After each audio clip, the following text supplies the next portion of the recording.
I'm a lot different from 5 or 10 years ago in like really superficial ways, but more significant ways as well. I have three boys. They're no longer boys. They're kind of like young men now, 19, 16, and 12. Um, so that's changed a lot. You know, it's interesting. It must have been around, probably around 5 years ago. It seems like longer than that. I started dealing with a trauma that came up from childhood and an abuse I experienced.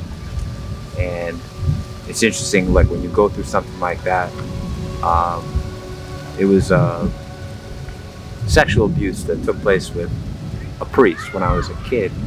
It was really, like I guess, as a way of like dealing with it, you're like you put it someplace where it's not accessible, and when it comes up on you, kind of like to say it's unsettling is like an understatement. And so around 5 years ago, and I don't mean this in a mean-spirited way, I was kind of a hot mess with that, and I have a lot of regret around at that point my inability to deal with it gracefully and how that impacted my family, most importantly my wife and my children, in terms of like um, them having to see a person who was so caught in a cycle of rage and shame, and the rage and shame went back and forth. Um, and now 5 years later, I'm really glad to say that I still have regret, and I still have some guilt about what my kids were exposed to as a result of what I experienced as a kid. But the shame it hasn't gone away in its entirety, but it's been turned down tremendously. And for me, the difference in that was that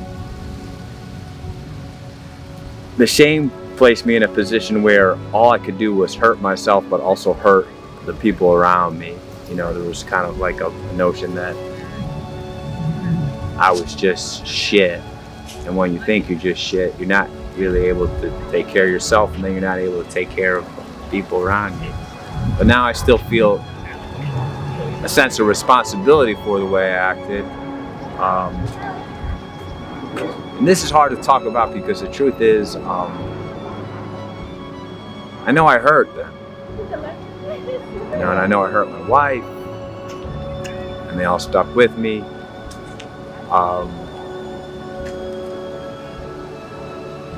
But I like to think that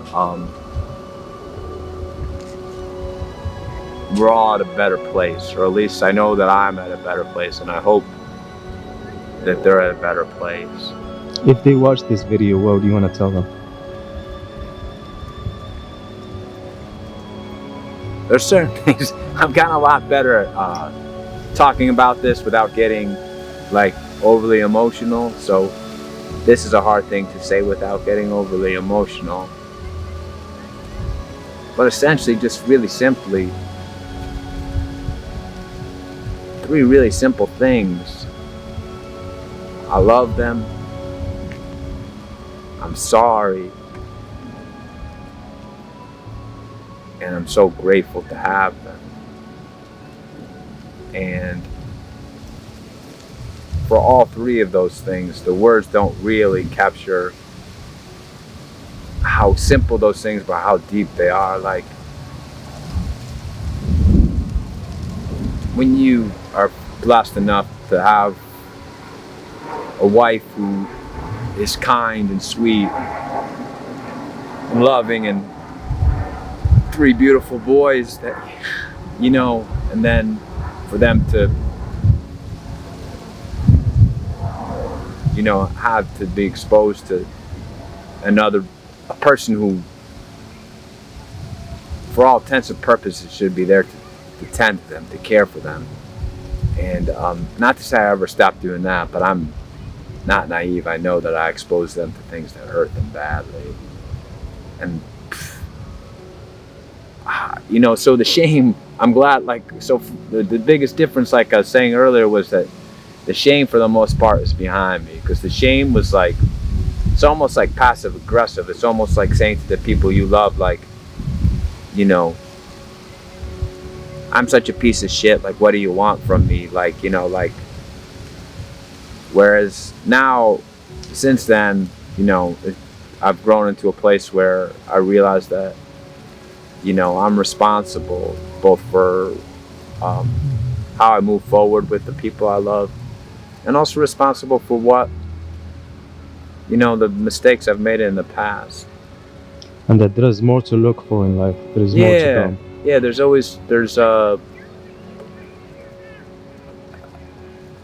I think that life is, you're constantly telling a story, and that story has nothing to do with well, not to say it has nothing to do with, but like the things that happen are the backdrop, and it's really, you've got a lot of choice on, you know, how you respond, now what, and the meaning you give to it. You know, so I think for me, in terms of that relationship with the people I love the most in my life, and I mean, my parents, my siblings, my friends, but in this instance, more than anything, I'm talking about my wife and my 3 boys.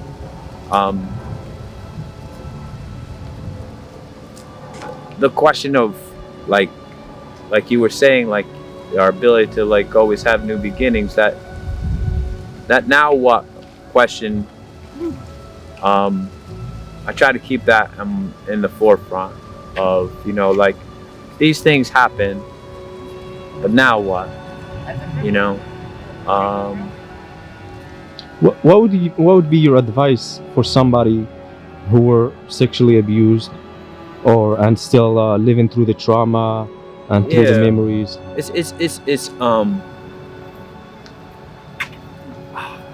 Those are, I think, they're things that are pretty common in our world, that happens to a lot of people, and it's not something that people think it's a rarity. And now I realize it's not a rarity at all. I have a couple of things that are kind of not that concrete, but important, I think. And this means different things to different people, but, you know, as things come up, like, find a way to get help, you know. Talk about it more? Perhaps, you know, I think the talk has some value, but at a certain point, I'm not certain that it has as much value as people think. If the talk keeps you in a loop of keeps you stuck in that. Yeah, in that loop. For me, there was a period where the talk was very important to be. I had the opportunity to spend some time in a group setting, and that was really useful for a while to, like, realize, oh, like, this experience, like, there's some common ground here, you know, and it kind of, like, normalized a number of elements for it. But then at some point, just for me personally, that continuing to talk about it. That's why even something like this, like, I want to talk about, but I'm a little hesitant because it can kind of, like, reify your identity with it. Like, this is what happened to me. It's not who I am, you know. And for somebody else, maybe it's something else. Maybe you choose, you know. Everybody's been through hardships, and whatever that hardship has been, it's not, you know, you're, like, even the term survivor, I don't necessarily like that, because it kind of creates, like, this identity, like, that's what I am. No, it's not what I am. So the first advice would be to get help, you know. And God, if you're as lucky as I am, and you have people you have a stable family that loves you, that's a big help. That's a big help. Yeah. And I know there are people that don't, and for the grace of God to go, like the people that find themselves, you know, who've been through real trauma and find themselves in real horrible places, I think a lot of times was they didn't have that in natural support, you know. Do you think channeling that trauma through creative ways, like expressing it in a creative way, helps a lot?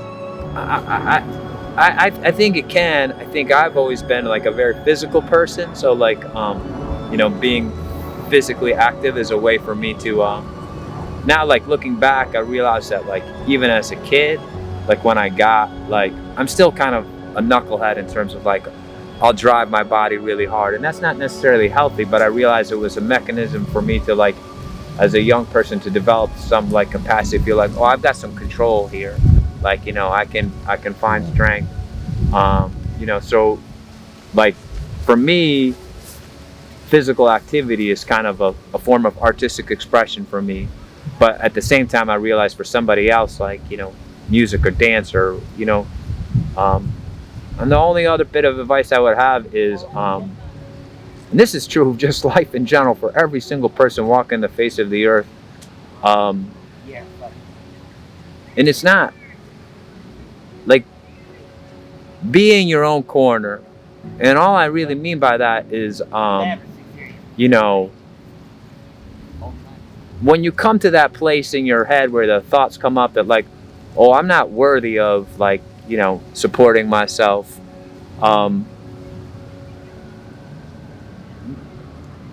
you know, try to come back to a place where like, no, like I should be here for myself. Right. I shouldn't You know, beat myself up. yeah. At the end of the day, it wasn't even your fault. Yeah, You know? yeah, It wasn't even your fault. Yeah. And it shouldn't define you at all. yeah. Thank you so much, sir. You're welcome, you're Any last words you want to say to the viewers? No, I'm really touched by your the story. last thing I'd say is, what you're doing right now, regardless of the question, is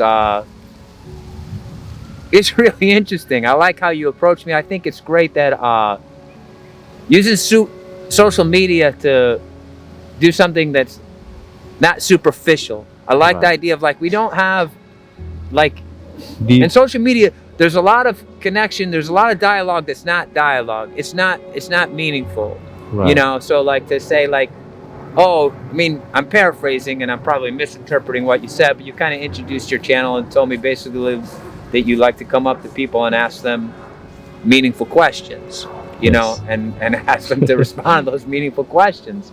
And that's really cool, because whether you're doing it behind a camera or not, like, we'd all be better off from time to time if we asked ourselves some meaningful questions and ask the people in our lives some meaningful questions and actually stopped and listened to them. So, Yeah. you know, thanks for listening to me. Thank you so much, sir. I You're really welcome. appreciate it. You're welcome.